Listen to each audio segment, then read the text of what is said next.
The story opens where Linda Godfrey opened one of the central chapters of her fieldwork. A 71-year-old woman on a farm outside Delavan, Wisconsin, 6 miles southwest of Elkhorn, describing what she saw through her kitchen window one October evening in 1994. She had been washing a cast iron pan. A thing had walked out of her corn and was standing at the edge of her yard watching her. She described it the way a woman who had raised beef cattle for 40 years described an animal. Shoulder height against the fence post. Weight estimated from how the ground gave under the foot, head shape, ear carriage, the thickness of the hide across the chest. Her confidence ran out where the description had to get specific because the animal in her yard was not an animal she had a word for. And she was a woman who had words for every animal in the county. It was built like a dog, but standing the way a man stands, and when it turned its head to look at her through the glass, she understood that it knew she was watching it, and that it had let her watch it because the watching did not matter.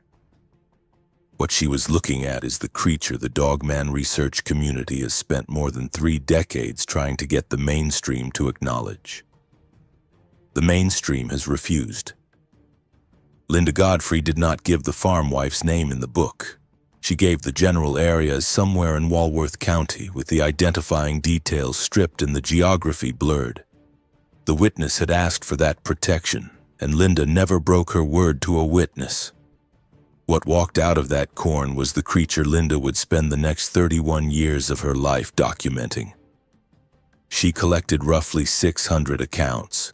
Most of them have never been heard by anyone outside her kitchen tables and her published chapters. Those 600 accounts were gathered between 1991 and 2022, scattered across 18 books, radio interviews, library talks, newspaper columns, and podcast conversations. Her research was the most thorough body of DOGMAN fieldwork ever assembled by a single investigator. It was shelved in the paranormal section of bookstores. It was never engaged with by academic institutions, wildlife agencies, or any outlet that would have taken the subject seriously had it been anything else. About 1.5 years ago, I started reading Linda Godfrey's work, all of it. I bought every book she had written. I tracked down her recorded interviews, her podcast appearances, her library talks that someone had uploaded to YouTube.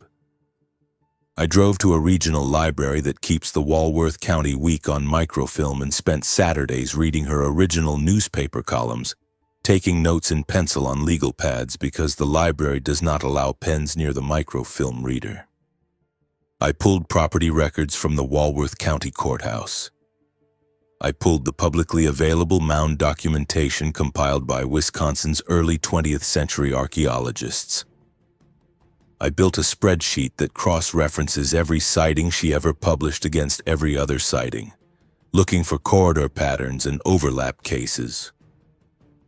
I put a topographic map of southeastern Wisconsin on a folding table and started placing pins, one at a time, each pin traceable back to a specific page in one of her books or a specific minute in one of her recorded interviews.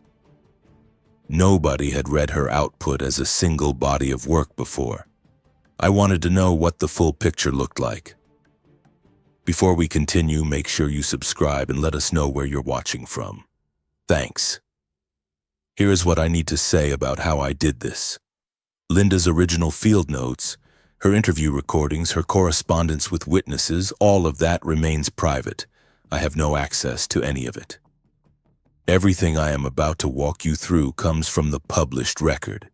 The 18 books, the newspaper columns, the library talks, the interviews. It is all on bookstore shelves or archived on the internet. It has been there for decades. Nobody had assembled it into one place. That is what I have been doing. I also drove the ground.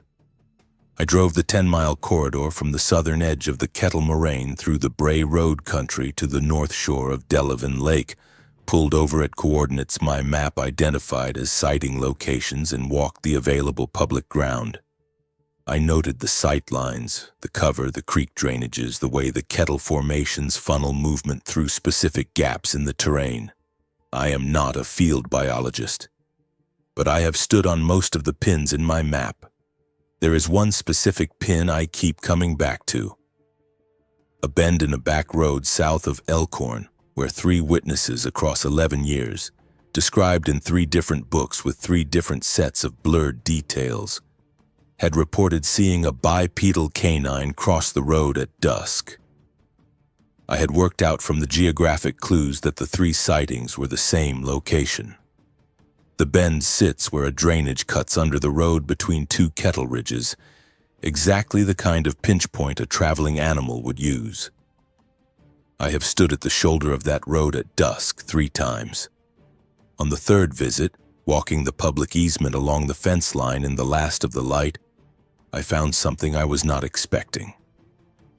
About 12 yards off the road, on the trunk of a mature oak, a section of bark had been stripped in 4 roughly parallel gouges running down the tree. The gouges were fresh. The exposed wood was still pale.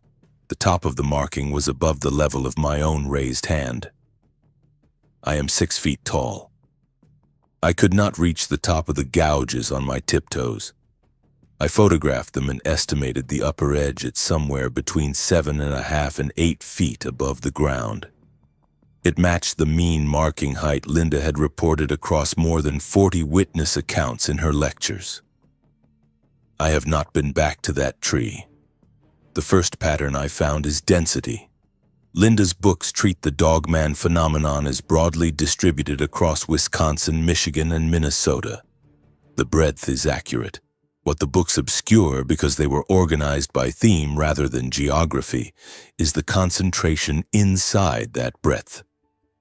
Walworth County, where her career began and where she returned for 31 years of fieldwork, contains roughly 90 separate sightings she documented in print. My spreadsheet lists 89 Walworth County witnesses I am confident are distinct.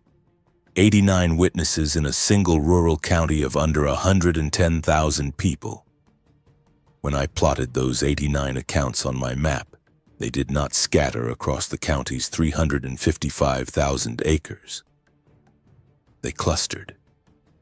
The tightest cluster runs from the southern edge of the Kettle Moraine State Forest down through the farm country around Bray Road and into the wetland complexes north of Delavan Lake, a strip of terrain roughly 10 miles long.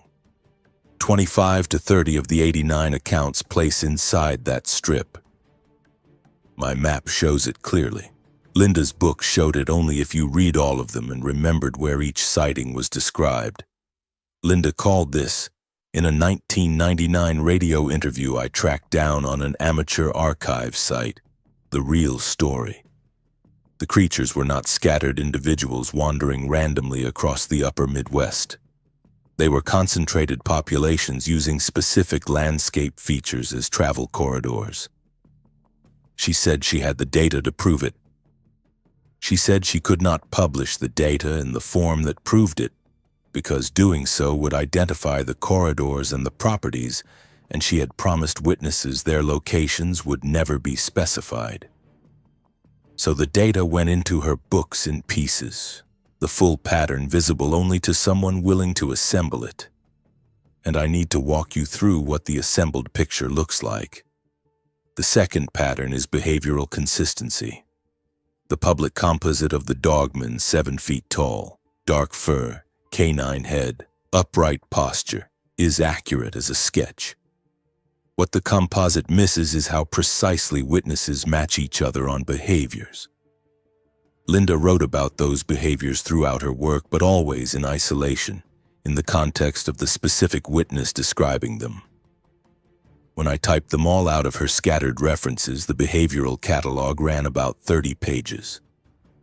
The creatures are aware of cameras. At least a dozen accounts describe trail cameras that captured the creature briefly before being destroyed or knocked down. One Jefferson County property owner, described in her 2012 book, set a trail camera that recorded nothing for 11 nights, then captured a single image of a bipedal canine 6 feet from the lens looking directly into it before the camera was knocked off its tree. The memory card was recovered from a nearby creek bed the next morning. The creatures move in coordinated groups.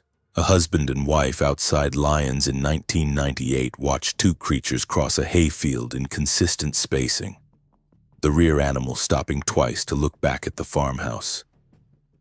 A driver on County Trunk F at dusk in 2014 passed three bipedal figures walking along a tree line, the tallest in front, the shortest in the middle. Linda noted that the size differences across her multi-animal reports appeared to be family group structure. The creatures displayed deliberate restraint. A landscaper outside Whitewater in 2005 described a creature that stepped into his headlights at 10 yards, held eye contact for about 8 seconds, and walked into the tree line. A teenage girl in 1996 described being followed through half a mile of open pasture at a consistent distance of about 30 yards, the creature breaking off at her family's property line. A farmer described a creature that came to a specific spot along a creek on his property for 6 consecutive autumns, leaving tracks in the same stretch of mud each September, never once approaching the farmhouse 400 yards away. A predator hunting prey does not behave that way. The creatures mark territory at heights no known North American predator can reach.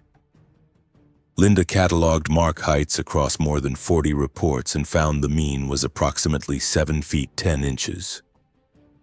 The gouged oak I found south of Elkhorn sits inside that range. The creatures vocalize in ways that do not match any known canid. Linda cataloged 2 categories: a long descending howl with a break in the middle that witnesses compared to a human cry mixed with a wolf's, and a close-range vocalization that sounded structured, a sequence of throat sounds with patterning that several witnesses described independently as almost language, though none of them could reproduce it. Linda pressed on that description across multiple interviews because it was the one she had the hardest time squaring with an animal of any kind. The witnesses never moved from it. One retired park employee told her in 2013 that the sound had stayed with him for 20 years and that he still heard it occasionally in his sleep. The creatures moved between bipedal and quadrupedal posture without strain, dropping to all fours in heavy brush or to cover ground quickly, rising again to observe or to cross clearings.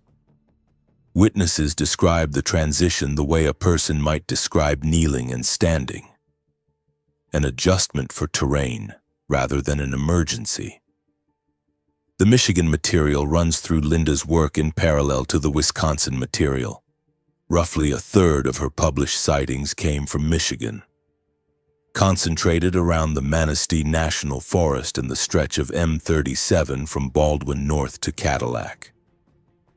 The Michigan DOGMAN tradition predates her Wisconsin work by over a century, anchored in the 1887 Wexford County account, and kept alive through scattered reports until Steve Cook recorded his 1987 radio song and the reports started flooding in. Linda compared the Michigan accounts against her Wisconsin accounts. The descriptions matched. 2 witness pools in 2 separate states, geographically distant and never in contact with one another, produced the same creature. She said the probability of coincidence was not serious. When I pulled the Wisconsin and Michigan sightings into one cross-reference table, the scale of what Linda had built became clear. 89 Wisconsin accounts, roughly 60 Michigan accounts, more than a dozen named geographic corridors where she documented multiple sightings. The table runs to 11 pages. In any academic discipline with a framework for this material, it would be the beginning of a dissertation. Here is where the assembly produces a number Linda said out loud once on a podcast and then moved past. The hardest part of her research is what she called the overlap cases, witnesses who encountered the creature multiple times in the same location across many years. She documented about 24 of these, most in Walworth County, most involving properties in the same family for generations. One family reported 4 sightings on the same parcel of land between 1958 and the year of the interview. The grandfather saw the creature while cutting firewood on a ridge. His son saw it from a deer stand 25 years later on the same ridge. The son's wife saw it from the kitchen window. The grandson saw it while walking the creek with his dog, the dog having refused to cross a particular stretch of bank that the family by then understood as belonging to the creature. The implication is straightforward. Either the creature is long-lived beyond any known canid, or the property is being visited by successive generations from a resident population that has held territory on that land for over 50 years. Linda, in a 2018 podcast interview, said she leaned toward the second interpretation. She said her working estimate was between 6 and 12 resident individuals in Walworth County alone. She said the number out loud and went on to the next question. I found that interview about 8 months into this project and listened to those 30 seconds 4 times in a row before I paused it. A resident DOGMAN population of 6 to 12 in a single Wisconsin county is not a number anyone in the field has ever published. She stated it plainly. No one noticed. The podcast episode has fewer than 4,000 downloads. The historical record goes deeper. The 1887 Wexford County sighting is the earliest documented modern dogman encounter in North America. 2 lumberjacks at a logging camp north of Cadillac reported encountering a 7-foot creature with a man's body and the head of a dog. Linda found corroborating material from other upper Midwest logging operations of the same era, pulled from local newspapers, county records, and the retirement memoirs of lumber company officials who had written about strange encounters long after their careers had ended.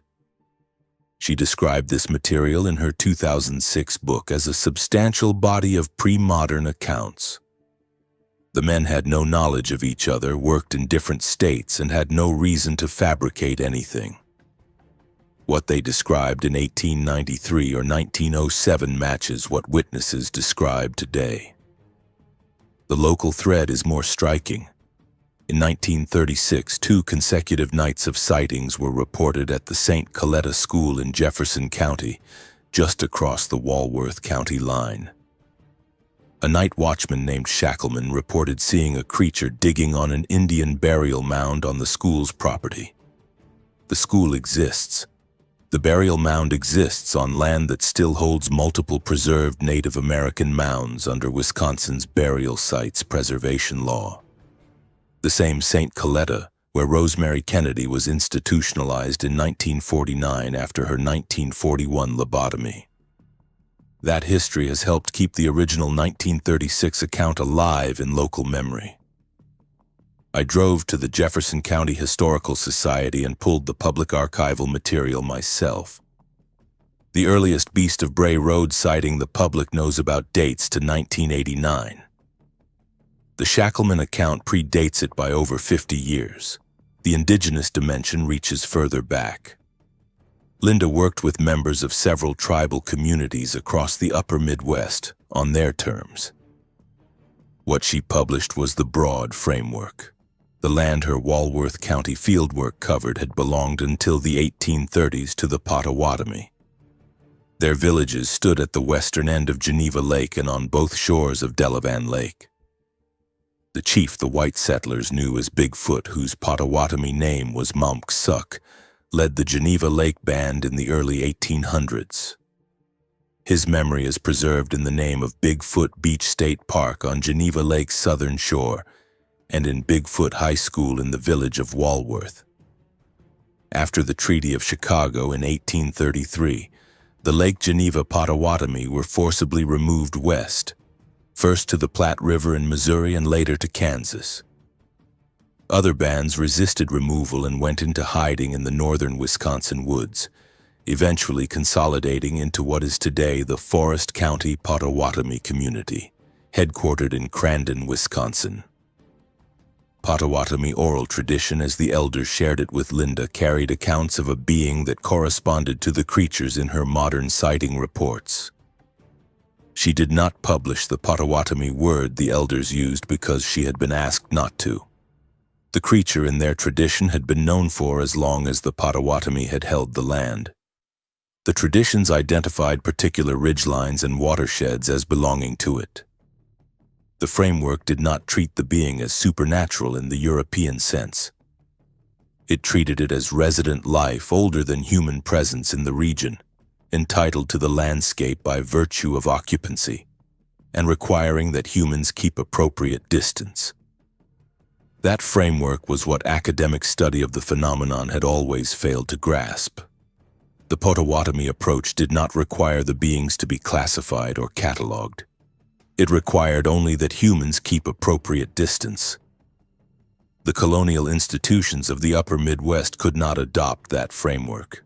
Those institutions were built on classification. A being that refused classification could not be accommodated, and so the institutions had spent 2 centuries pretending it was not there.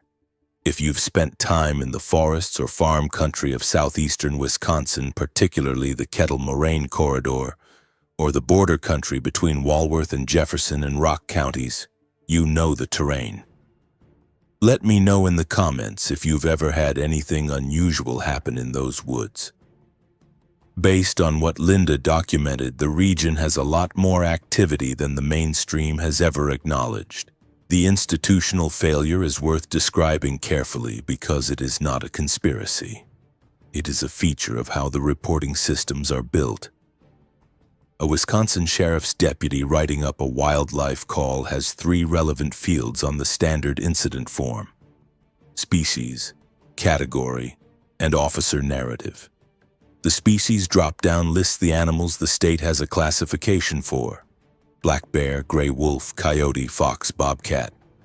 The category drop-down lists nuisance, depredation, property damage, vehicle collision, public safety concern.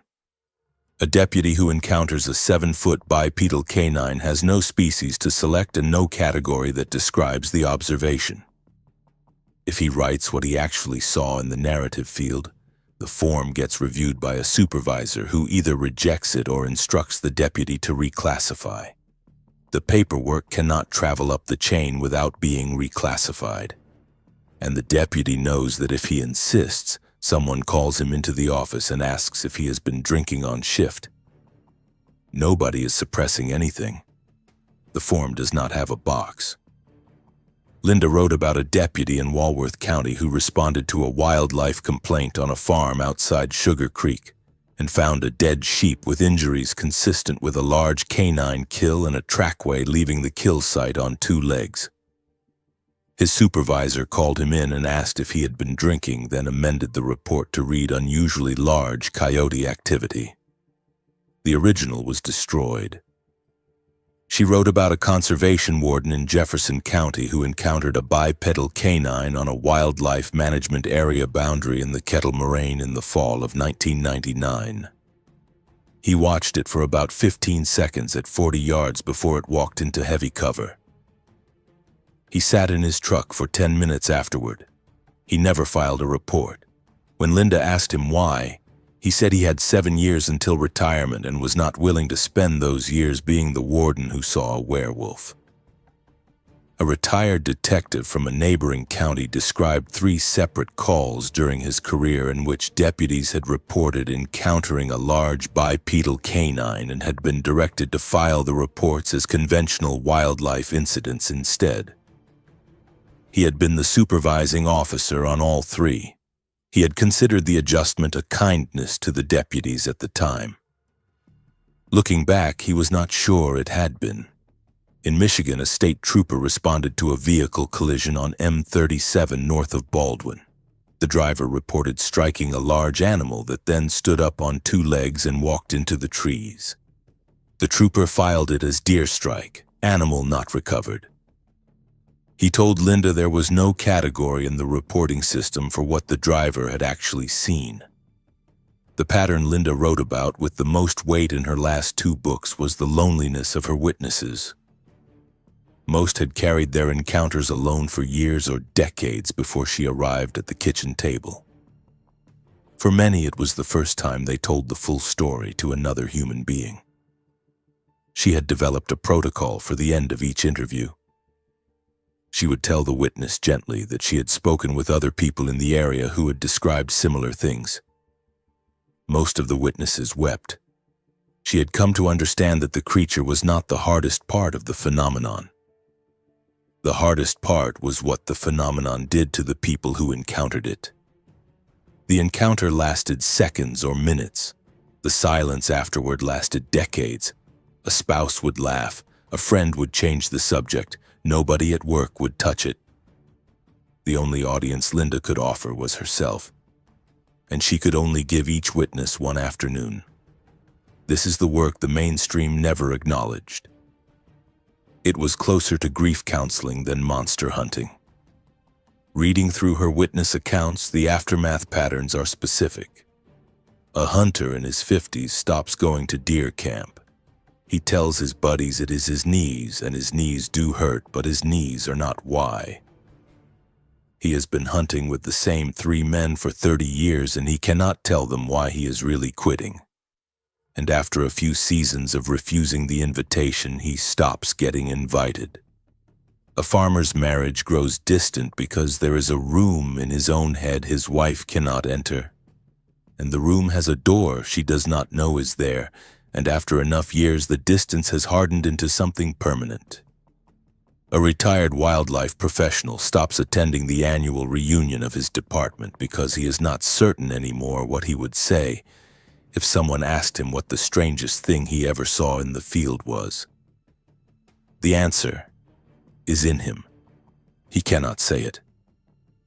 The geographic pattern that emerges when you pull all her published sightings into one place is what Linda spent the last decade of her life trying to articulate. The reports cluster along the Kettle Moraine formations that run from the northern corner of Walworth County up through Waukesha and Washington counties to the Sheboygan border. The creatures use the Kettle country the way deer use farm edges, as travel corridors between areas of concealment. Her hypothesis was that the creatures had been using those corridors for as long as the corridors had existed, which in geological terms meant since the last glaciation, roughly 14,000 years ago. The Potawatomi had known which corridors the creatures used and had arranged their village sites to keep appropriate distance. European settlement in the 1830s was laid down without any understanding of those corridors. The settlers had not asked the Potawatomi, and the Potawatomi had been removed before the settlers thought to ask. Modern encounters occur where human routines cross paths with routes the creatures have been traveling for millennia. Linda herself saw the creature, twice. The first sighting was in the summer of 2003 on a rural road in Walworth County at dusk, with her husband in the car. The second was in 2012, alone, near a property she was investigating. She wrote about neither sighting in her books. She referenced them obliquely in interviews near the end of her life. She kept her own sightings out of her published work for the same reason most of her witnesses did. She did not want to become the story. She published 18 books. She never published the research as research. I want to be honest about what this project has done to me. I've spent most of my free time for the past 18 months reading the work of a journalist I never met. Driving roads she mapped, standing in places where her witnesses saw things I have never seen. I stand at my kitchen window some mornings and look at the tree line behind my property. There are no documented sightings in my area. I look anyway. I have started to understand that believing 600 witnesses taken in aggregate is not that different from being one of them. The knowledge settles into you. It changes what you see when you look at a tree line at dusk. Linda closed the farm wife's chapter with an exchange that most readers skim past. But there is a detail before it that matters more. Linda had asked her near the end of the interview whether in the weeks after the encounter she had ever felt that the creature was still watching her from the corn. The farm wife had been quiet for a long time, Linda wrote, and then she had said yes. Not every night, not every time she stood at the sink after dark, but occasionally she would feel that there was an awareness at the edge of her yard, aimed at the window. She could not see it. she would just feel it. She had come to understand that she had not been marked in any special way. She had been noticed. The creature had seen her at her sink, decided she was not a threat, and continued to occasionally check on her across the decades they had shared that piece of land. As Linda was walking to her car, the farm wife stopped her at the porch and asked whether Linda believed her. Linda, in the book, describes being quiet for a moment, and then telling her that belief was not quite the right word. What she felt was closer to certainty. The consistency across hundreds of witnesses was too precise to be coincidence. The farm wife said thank you. They walked the rest of the way to the car in silence. The map is still on my folding table. The oak south of Elkhorn is still standing. 6 to 12 of them, Linda thought, in that one county alone. I believe her. The dogman is not a question Wisconsin is going to answer in my lifetime or hers. It is a presence the state has decided collectively and without discussion not to see. What she left behind in print and what I have spent the past year and a half putting back together is there for anyone willing to read all 18 books and do the work. And the reports from that corridor have not stopped. People in the dogman community are still filing accounts from the same stretch of ground Linda mapped. If anything, in the years since she died, the sightings have gotten closer to the roads.